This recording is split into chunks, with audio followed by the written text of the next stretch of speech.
l'église, maintenant qu'il a un séjour ici à Kinshasa, Dieu a bien voulu qu'elle puisse aussi nous bénir. J'aimerais vraiment que tu sois très attentif et je sais que tu ne sortiras pas comme tu as venu. Est-ce que quelqu'un croit à cela? On se tient debout car la Bible déclare les hommes de Dieu méritent double honneur. Pendant que j'appelle la maman pasteur Kizoka, que nous acclamons très fort pour la gloire de Dieu.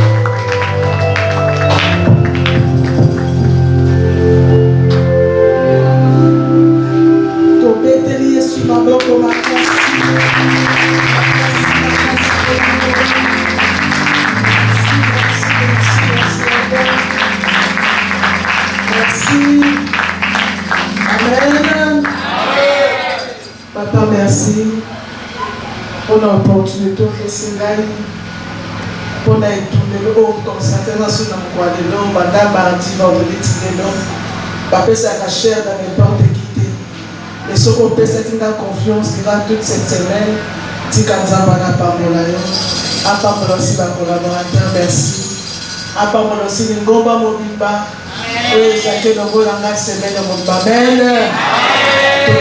Depuis mardi, de l'autre dimanche, que je suis ça. Bon, qui peut mon côté, dans la tour, il y a aussi que nous pouvons comme déranger, mon amen.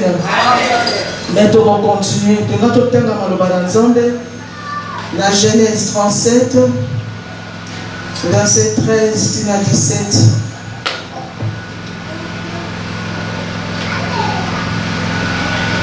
Genèse 37. 17 et 17. 13 à 17. J'ai lu la parole au nom de Jésus. Amen. Israël dit à Joseph, tes frères ne font-ils pas paître le troupeau à Shichem? Viens, je vais t'envoyer vers eux. Et il répondit, me voici.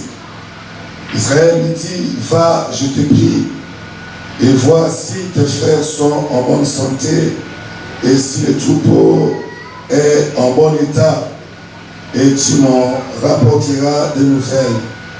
Il envoya ainsi de la vallée d'Hébron, et Joseph alla à Shichem.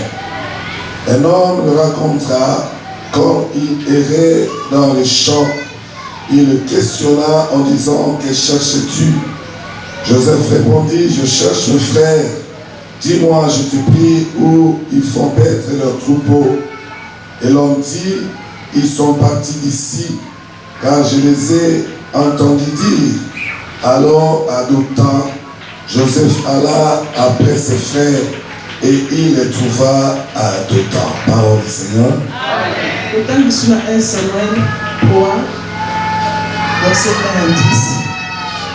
1 Samuel 3, verset 1 à 10. J'ai lu la parole au nom de Jésus. Le jeune Samuel était au service de l'Éternel devant Élie. La parole de l'Éternel était rare en ces temps-là. Les visions n'étaient pas fréquentes. En ce même temps, Élie, qui commençait à avoir les yeux troubles et ne pouvait plus voir, était couché à sa place. La lampe de Dieu n'était pas encore éteinte. Et Samuel était couché dans le temple de l'Éternel où était l'arche de Dieu. Alors l'Éternel appela Samuel, il répondit, me voici. Et il courut vers Élie et dit, me voici, car tu m'as appelé. Et il répondit, je n'ai point appelé, retourne te coucher. Et il alla se coucher. L'Éternel appela de nouveau Samuel. Et Samuel s'éleva à la vers Élie et dit, me voici, car tu m'as appelé. Et il répondit, je n'ai point appelé mon fils, retourne te coucher. Samuel ne connaissait pas encore l'Éternel, et la parole de l'Éternel ne lui avait pas encore été révélée. L'Éternel appela de nouveau Samuel pour la 3e fois. Et Samuel s'éleva à l'aveugle Élie et dit, mais voici, car tu m'as appelé. Élie comprit que c'était l'Éternel qui appelait l'enfant. Et il dit à Samuel, va, couche-toi. Et si l'on t'appelle, tu diras, parle Éternel, car ton serviteur t'écoute. Et Samuel alla se coucher à sa place. L'Éternel vint et se présenta. Il appela comme les autres fois. Samuel, Samuel. Et Samuel répondit, parle, car ton serviteur t'écoute. Parole du Seigneur. Amen. Merci. La semaine mobile, tu peux retrouver ta gloire. Au qui peut retrouver gloire. Quand on va retrouver, c'est-à-dire qu'on zonga en contact à quelque chose oyo bungisaki. Qu'on zonga et pas muto bungisaki, ou bien il y a quelque chose oyo bungisaki. Ou bien qu'on rentre en possession, il y a quelque chose oyo bungisa, ou bien oyo si obosana. Ou bien zali qu'on prend position na yo en situation na yo habituelle oyo zaki na mo. Amen. Et ça y a comme oyo si obungisa, oyo si operda, oyo si obosana. Mais nzamba dit que na tomba lelo oyo ba ko récupérer. Amen. Et ça na position suba zalaka nango. Akana kata kokoma la position akomi nango, ma se retrouver na position moko oya sepelaka nango te. A se retrouver na situation moko sepelaka nango te. Mais on a besoin de retrouver yango. Yango na tombo le semaine on va ko partager combien comment on peut ko zonga sur la position là. Amen. Mais bien notaki aussi vie à Samson à juste 16. Samson a qui doit dire qu'on longue à chaque fois devant la Philistin. Mais il y a quelque chose qui est empêcher à continuer à vivre gloire à perdre une situation de gloire, à perdre une situation de victoire à cause de la faiblesse au Samson dans la carte de vie. Tant que vous comprendre les faiblesses, batinda ki dalila pembeni na ye pe dalila koisaki ye ezaki basi Samson alingaki mwasi mingi alingaki basi mingi yango ezaki faiblesse na ye tant ba comprendre que faiblesse eza basi batindele dalila pas découvrir secret ya force na ye balobi dalila alanisaki na mopende na ye babane kotuna ye secret ya force na ye eza nini abane ko dévoiler secret ya force na lokuta mais comme qui tambo dalila besoin ko sangai il faut personne ko dinga il faut na sanga motema na yo mobimba. Pensez que Samson va se recarmoter maté avec ce qui secret na yé bosoa dalila. Alors bien ceux qui va kati karasuki na ngai oy makasi sanga nyonso esili. Amen. Samson a dit moi na oya botama depuis le moment là qui consacré à l'Éternel. Tant maman na zo zoazeli ange a elsa qui est rasoir et connecté na mutu na yé père ba ko mela 20.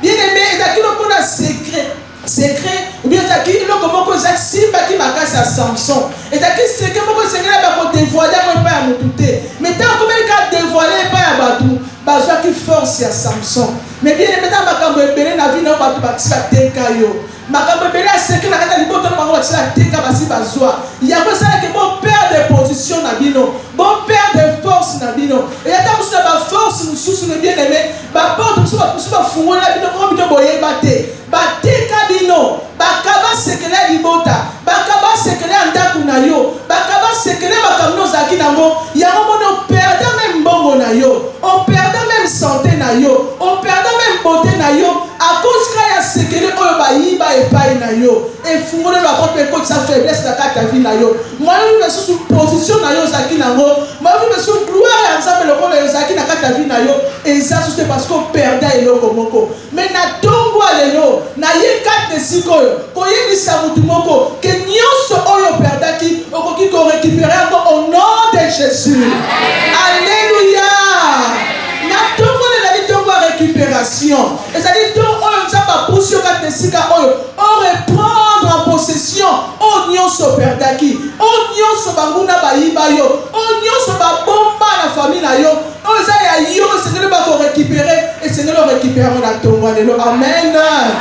Mais Samson asuka ki wana te malgré ba tombola ki misu na ye malgré ba kotisaki na kati ya libulu na kati ya prison me babosanaki ke oyo abotisaka suki ezaka nzambe wana. Alleluya.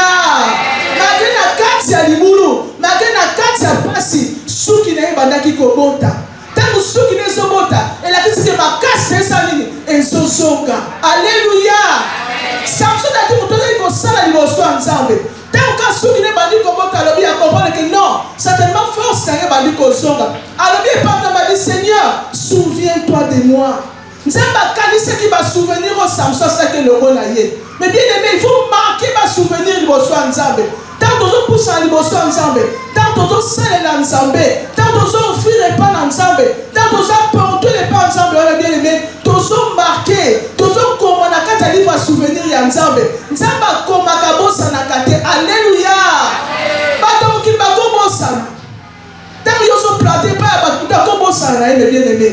Omona kosali ta musu mutu musu bolamu malobi kosali na eloko moko te azo reconnaître même pas bolamu yo sali na epai na ye te mais aka na mutu moko abosanaka te oyo agravaka basouvenir na kaye na ye mpe ntango soki atali yango akaniseli eza kaka nzambe na bomoi. Alleluya.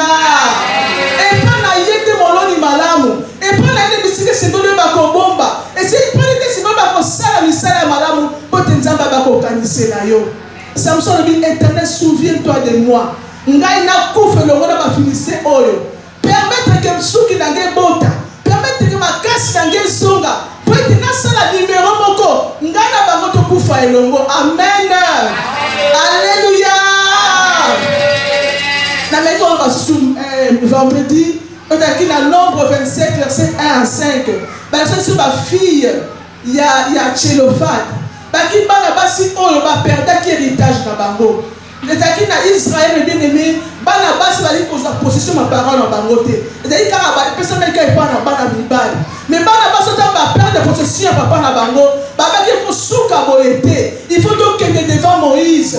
Tant que yo suka makamuna yo, ba tie na se o sepe na mo vandi. On comment na so sepe na situation no vandi. Mais bana badaki bana basi. Balobi non, même si tu as bana basi, ton côté devant Moïse, tu dois réclamer droit na biso. Alléluia. Babi papa na biso akufi. Akufi na masumu na ye. Azaki rébellion te. Mais akufi aussi. Pour biso tu vas récupérer biloko na biso. Ndeni se tu dois récupérer biloko na biso te.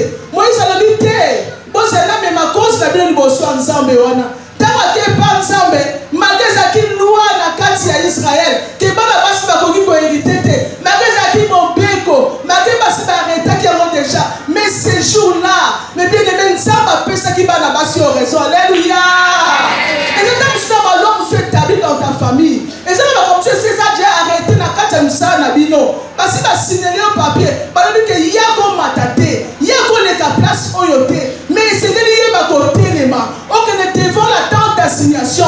Et on a présenté cause de Père éternel. Oh ya yeba kamakamnyoso. Après sa justice à souka. Alléluia.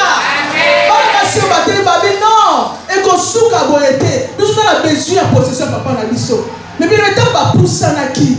Besoin qui possession. Besoin qui héritage na bango. Na ba famille na biso aussi. Et ça va comme bélier c'est beba. Ma comme bélier c'est kangama. Ma comme biso to qui prend l'élo. Tant que ça va se arrêter en kala. Bakoko na biso basi basigné yango yo zoli mono ka conséquence eza yo te moto sala makambo wana mais basi basigné yango depuis kala eza yo te moto kotela kati makambo wana mais yo zoli ka conséquence ya mabe ba parents na yo basala bakotela baniongo ya makila bazo baniongo na bango yo yeba te bakota bakele ba oyo yeba te basigné na bondoki yo yeba te balieba na ya bato yo zoli ka conséquence moko basi basigné ba papier que na liboto bato bakobonga te na liboto bato bakende liboso te bakoperdre ka bambongo yo zo perdre ka bambongo chaque fois yo zo mona ngo normal mais bien aimé nkomona makambo nyonso normal te ntango makambo ezosimba te tenema pour ça devant la tente d'assignation que dès qu'on réclamait c'est alors oyeba kozwa droit na yo. Alléluia. Nani ayoki nga na tombo lelo obeka mabongo mpona nkolo na yo. Alléluia.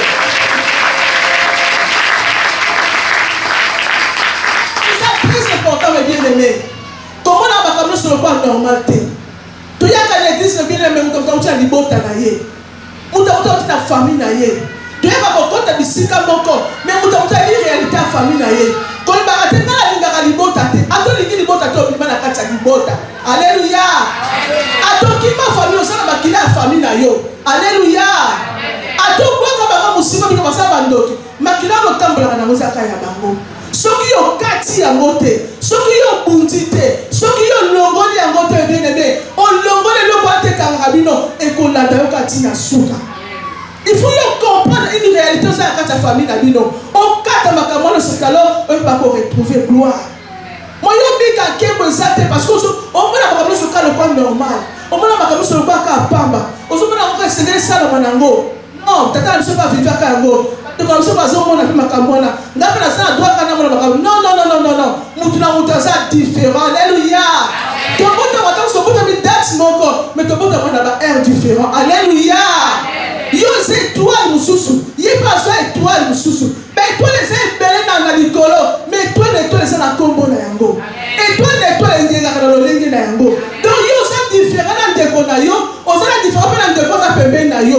Donc ce qu'on comprend le bien aimé, on peut révolter, on peut téléma, pour qu'on nous réclame toi dans le bosso ensemble. Alléluia. Amen. Nous bien aimé total qui a versé dans Genèse 37 13 à 17. Total passage dans la vie à Joseph. Joseph a dit moi là Jacob. Jacob a dit que Joseph m'a casse. A dit parmi les déconaïs on va botter pas la base mususu. Tant de Joseph a dit que l'autre a ndoto. Premièrement tant que l'autre ndoto a lobby, na l'autre ndoto papa. Ba gère de cette chose ba gère beboye, mais gère la bino c'est quoi Nicolas gère benangai. Deuxième fois lobby na moni étoile lune na soleil nyonso ekofuka menangai papa na bango atemi na bino non mwana oyo abangi bandoto comprendre la signification bandoto na ye arrêtez liboso bandeko na bite c'est que ngana papa na bandeko tokoba kofuka mela yo Jacob abombaki makambo wana parce que comprenait makambo wana ozomona c'est une réalité koyeba koya. Alléluia. Et bandeko ni bakomi na likunya makasi pona ndeko na bango parce que on a quitté mutolo kandoto oyo akoyi mutu mususu papa na bango la suba kala na sene soutini qui a multicolore apesi Joseph babi créé qui rivalité entre bandeko na ye Joseph malgré rivalité oyo atire ki bandeko na musika te alika ki bango toujours papa na bango ta matinde bi ke no tala bandeko na yo ke no tala bango bisika bazali ko batela babate apesi bio ko no pesa bango aboya ki te bien aimé azu biloko wana akei kotala bandeko na ye. Alléluia. Alléluia. Adaki mwana adaki obéissant malgré condition bandeko na ye malgré état bandeko ba kolinga ete malgré relation bon ba kuna ona kati ya ndako alaki toujours na obéissance c'est pas papa na ye malgré l'onenge wana alaki toujours que le tala ba botina bandeko na ye bisika ba ikolesa ba pate c'était l'obéissance mais bien mais bon zonga sous l'état oyo sanango il faut avoir l'obéissance dans la maison de ton père. Alléluia. Amen. Et beleka ta biso lelo bien aimé tout le monde m'a bien la famille na biso tout le monde m'a bien la ndako ba parents na biso tout ça va continuer à bisoter. On bimaka bongo, on finga bango des fois. On aura bango tout ça bango bakaboko mabe obimi okei. On tout ça bango te. Et si on c'est la gloire la vie na yo. Parents na lobelo malamu te. On a mauvais comportement moko. Tout ça na parents biologiques, tout ça na parents spirituels, mais tout ça na ensemble. Alléluia. Quand vous obéir et pas ensemble te, qu'on c'est la gloire te. C'est la qui beauté na kati vie na yo. Joseph malgré état wana malgré rivalité entre bandeko na ye ali papa tinda ngai tango akia kuti bango te mais à quelle place bazalaki aluka ki bango parce que na obéissance avec obéir na voix ya papa na ye ayaki toujours akende ko sala ko papa na ye ko tinda ye tango totali na 1 Samuel 3 na 1 na 10 babi jeune Samuel alaki kolela devant arche de l'alliance alaki jeune tango wana vision zaki souté mabe écoute qui makasi na Israël nzamba yaki koloba lisusu te mais parce que jeune Samuel bayaki kolela Israël devant avec la arche de l'alliance alaki kolela na chaque jour mais mokolo moko ayoki mungongo moko ezobenga ye ayebaki na nzambe te babita mungongo ezobenga ye akili bango epa Eli alobi est-ce qu'on bengi ngai Eli alobi na bengi yo te zonga olala. Pour la deuxième fois alobi papa est-ce qu'on bengi ngai alobi na bengi yo te zonga olala. Pour la troisième fois alobi alors il a bengi yote zonga olala mais pour un sacrificateur il a compris que c'était là qui mon bongo ya nzambe. Alléluia. Samuel a évolué liboso ya arche a compris qu'il y a ngote parce qu'il y a qui nzambe te mais Eli oyo miso da ikokufa ayeba ki nzambe. Alléluia. A comprendre la vie que oyo zobenga mwana oyo eza mbongo simba mbongo ya nzambe. Alobi cette fois-ci, ceux qui va bénir, me voici ton serviteur, écoute. Alléluia. Samuel a dit obéissant à la voix d'Élie. À tout ce que va aider à l'obéir. Pour comprendre ensemble, il fallait quelqu'un l'obéir. Et cette fois-ci, il faut répondre. Alléluia. Il y a beaucoup de ça, il y a la table avant de comprendre. Après que ça a 100 ans, 1000 ans, mais il fallait quelqu'un à côté de lui pour pistonner, afin de comprendre que Nanzela Oyo, Bassa Kaboye. Ce qui a obéi sa caté, mais aujourd'hui, je Samuel en un serviteur de l'éternel. Alléluia. Il fallait obéir. Et pas un mouton avec un coup famiso. Et pas un mouton qui prie à un coup fanaillé. Et pas un mouton qui est faible pour y aller comme serviteur de l'éternel. Alléluia. Avec jeune Samuel, avec jeune, on l'appelait pas serviteur. Mais mon Koloana, mon t'a permis de me un serviteur, c'était le sacrificateur Élie. Ce qui a obéissant le sacrificateur Élie, on ne pouvait pas l'appeler serviteur de l'éternel. Alléluia. Écoutez l'église du Seigneur. Nagat Sabiso, nous avons un père. Il faut que tu aies un papa. Si tu as un papa, tu peux on se dans la vie. Tu peux se dans la vie. Mais s'il n'y a pas d'obéissance, tu peux pas causer la terre, il n'y aura pas la gloire. Alléluia. L'église du Seigneur, consolation d'Israël, tu comprends, on a un chef de Boson à Bisson. Ce que tu as aussi mon moment là, tu commandes à quel bon temps. Il faut te demander à quel bon temps, parce que tout ça est têtu. Tu n'as qu'obéir. Tu n'as qu'à dire que tu n'as pas campagne à Bisson. Tu n'as qu'à t'occuper à monter. Tu n'as pas qu'à l'enlever. Tu n'as pas qu'à l'enlever. Mais il faut que tu obéisses à bien. Alléluia. C'est très important d'obéir. C'est très important dans l'obéissance. Si vous avez bien aimé, vous n'avez pas que vous avez Bible a dit l'obéissance vaut mieux que les sacrifices. Au bout de 10 000 fois. Mais si tu n'obéis pas à ton père, moi je ne pas la main. Exacté. Il faut que tu obéis pas à papa, mais les bandits nous sommes des impolis. Tu n'as pas le père de ma casse. Si nous avons obéi, après la obéi papa na casse biologique. Tu n'as pas obéi aussi mon père physique. Tant que tu as fait la parole, tu as fait mais pas beaucoup. Tout ça, bango. Tout ça, bango. Il y a un moment là, bango. Si vous obéissez, vous avez un tempo exacté. Vous avez dit en secret. Mais Samuel, malgré qu'on ait dit Samuel, malgré qu'on ait dit Élie, malgré qu'il est déjà, malgré déjà qu'on rejeté, malgré qu'il a salé monté ma passe, malgré que ça va l'embellir qui a son ma maison il y a Élie, ah oui on va dire passe monté manaye, ma tout ça qui a Élie, elle est toujours obéissant. Ne l'ayez pas qu'on a Joseph, alors qu'il n'en a passe, n'en a pas donc qu'il ne peut boire bandeko balingi ete malobi na sala nini lokola papa tininga sali tikakaka na kende. Alléluia. Et puis alinga papa na makasi kolinga balinga kana munokote e balinga kana. Alléluia. Et là on se voit biso lelo parce que tolingi na munoko la linga papa j'aime mon père, j'aime mon père, mais si on a tenu la pembeni on a le kaka nzambe moto. Alléluia. Makitonga na sala kaka nzambe moto. Ba complot na sala kaka nzambe moto. Somo lingi moto, linga na mutema no mobimba. L'amour est soupçonnaka te. L'amour est kabulaka te. L'amour est saka jalouté. L'amour est soupçonnaka te. Et linga ka mutu no lenga sali. Okotala te défaut na ye, okotala te faiblesse na ye, mais kolinga e tel kasali. Alléluia. Ce qu'on dit la gloire, aime ton père tel qu'il est. Linga nengaza. Linga nengaza. Tolingi kem, tolinga ka papa nengaza. Papa a un défaut. Papa a un erreur. Mais l'erreur à papa, ils ont des motos tout caillé. L'erreur à papa, ils ont fait fondre la mission de là. L'erreur à papa, ils ont fait tout le point dans la bête. Pour papa, on t'a montré la musique. Ça va la lettre na yewana. Ayo ki mungo wa nzambe. Bazo benga ye. Maye ba kite. Mais fallait les pères muta fungole la ye. Mon papa muta mona ka musika. Papa muta tracé le chemin. Papa muta zaka ba kumu ba la base la bien. Alléluia. Amen. Ce mot aussi papa va venir no pe bongi. Aussi gloire la kati mokili oyo. Mutu ayo alinga papa ayo kakaye. Si on a papa, c'est qu'on a tiré attention à papa Soloma. Si on a dit oui, il faut le dire oui. Si on a dit non, il faut le dire non. Pour voir la considération envers ton père.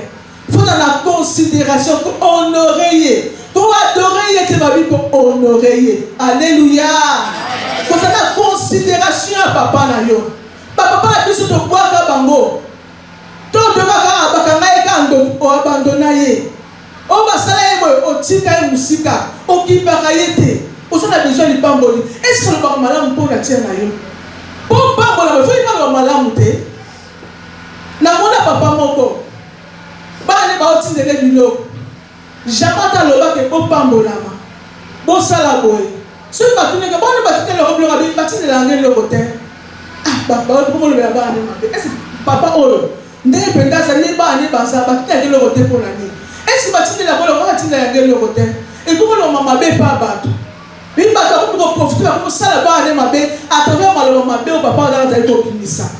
Tant que on a zonga sima, comprendre que papa n'a pas papa. Pourquoi on a le malade monté de son abisso? Ce que tu papa banira, attends, tu dis, tu 10 francs pamba, baloba, nzamba pambo. Tant que tu as pambo la bango, ma cambele zo fungama, banzana bango zo fungama, mi bango zo mona temu. Tant que yo zo lobate, on est que du collé fungama pour la baba na yo, et zo kangama. Papa n'a le dit, et na yeba katika na sala kamabe. À partir à l'élo, la bande de basiko malam. Alléluia. Tant que tu as pambo malam. Baba ni ko sentir malam. Baba ni ko mona gloire. Baba ni ko mona kebo na vie na bango. C'est très important mes bien-aimés. Ce que tu comprends de ma bango na kati sa vie na biso, to ko kende mosika. To ko kende mosika te parce que to zaka le lenge to zawana. To ni ko to sate, to ni ko lingate, pe to ni ko yokate. Alléluia. C'est très important mes bien-aimés. Et nous comme ceux d'abord accepter la souffrance. Joseph a souvent été awanate. Jésus vous a dit image à Jésus. Par le temps où on va complet pour la Joseph. Soit qui est,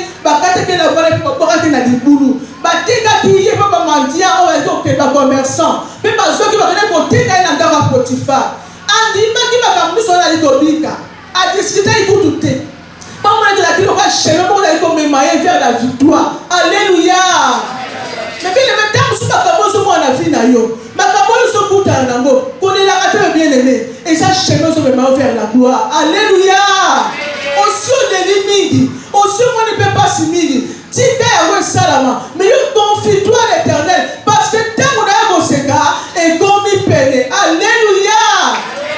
Joseph a continué à Potiphar, à Kouti paix. Azu kimia, azu sala. Maintenant quand nanda kuana, moi c'est Potiphar abimi. Alebla ninga kayo, to kushenga yo. Je suis bien, ngali kamona sala kangote. Et la meti kali. A côté prison mes bien-aimés. Na kati prison, na kati souffrance. Nzamba kani seli ekuna. Alléluia.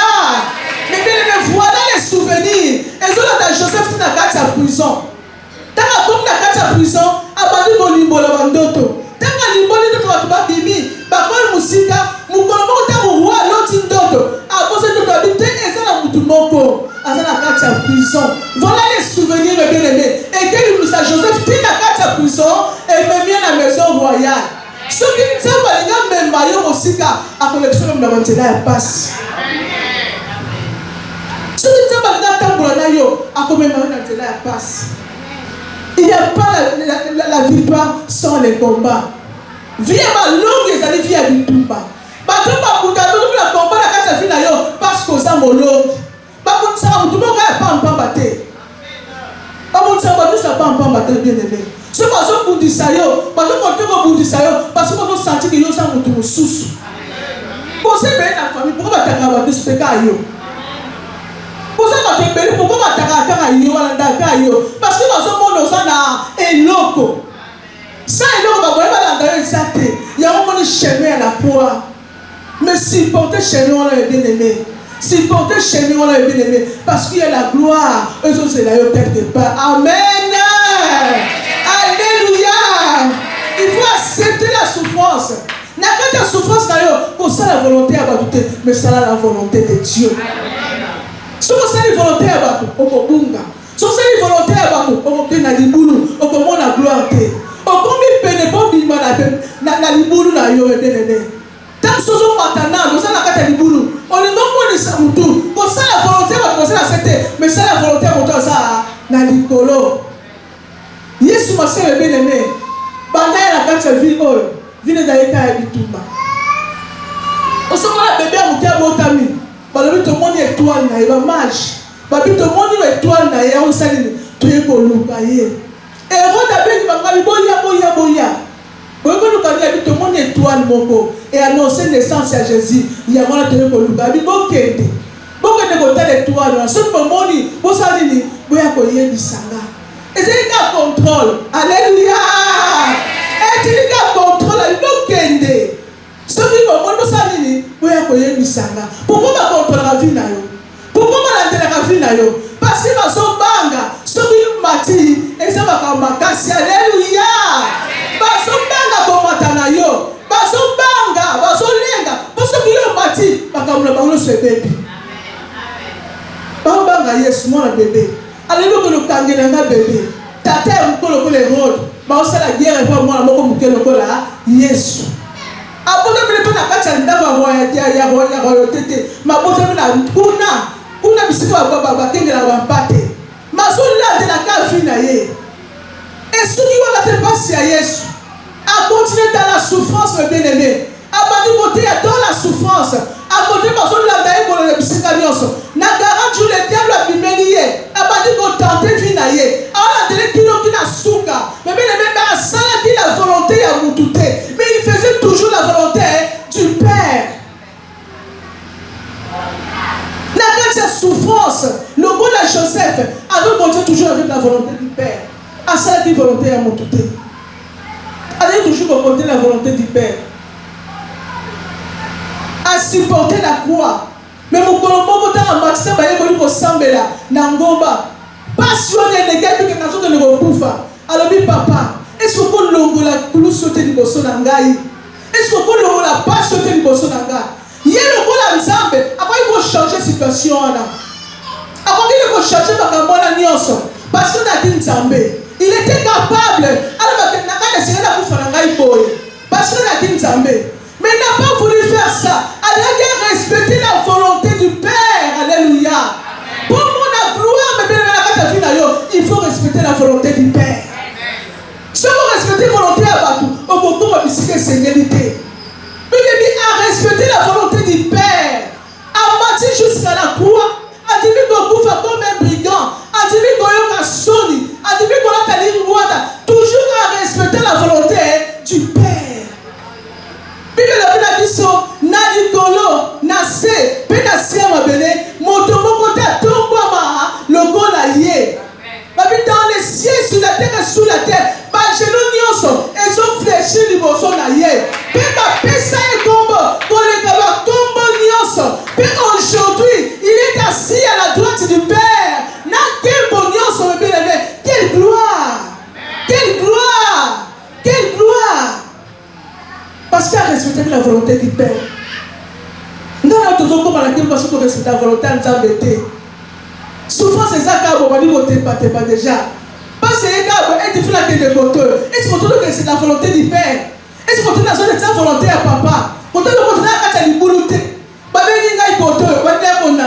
non, mais bien aimé, dans la souffrance, Zalawana, Banako Zalawana, Banako Bonde Lanzambe, qu'on désiste, qu'on prend que volonté ensemble, et son même maillot, vers la victoire. Alléluia!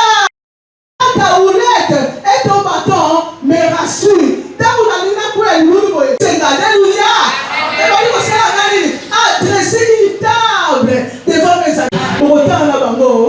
face à face. Chefandi siyo, po bangwana bamona yo. Asuni wala talobi, wala mutuna yo. Ebo suwa bali kono mutuna yo te, me bali ko débordé. Pour que mo ma foute, c'est pas ko kali ko la mutuna yo. O bali de chako mgenga, o bali de chako makatani. Pena tomba lelo, zama no songi se ka yo ke lelo ya. Sika tomba lelo, kama mo to sina tomba lelo. Gloire est sika zama mo la tomba lelo. Aujourd'hui c'est fini. Les lois sini. Les lois sini. Les hommes ils bien aimés. Yo ya ko ta tesi mo ya ka po. Na yo e bisa yo. Gloire yo so ka ka. Et comme de la temps mususu. Tango ko ndenga. Tango gloire. On va vous dire ça qui. Est-ce que vous pouvez aller récupérer position là hier? Le mec que tomber la mongongo l'ensemble la tombe alléluia. Oh, cherchez Bamati s'il vous plaît. Tout semble pas ensemble, wana. Voilà yo. Nobody can move pas ensemble, wana.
Amen.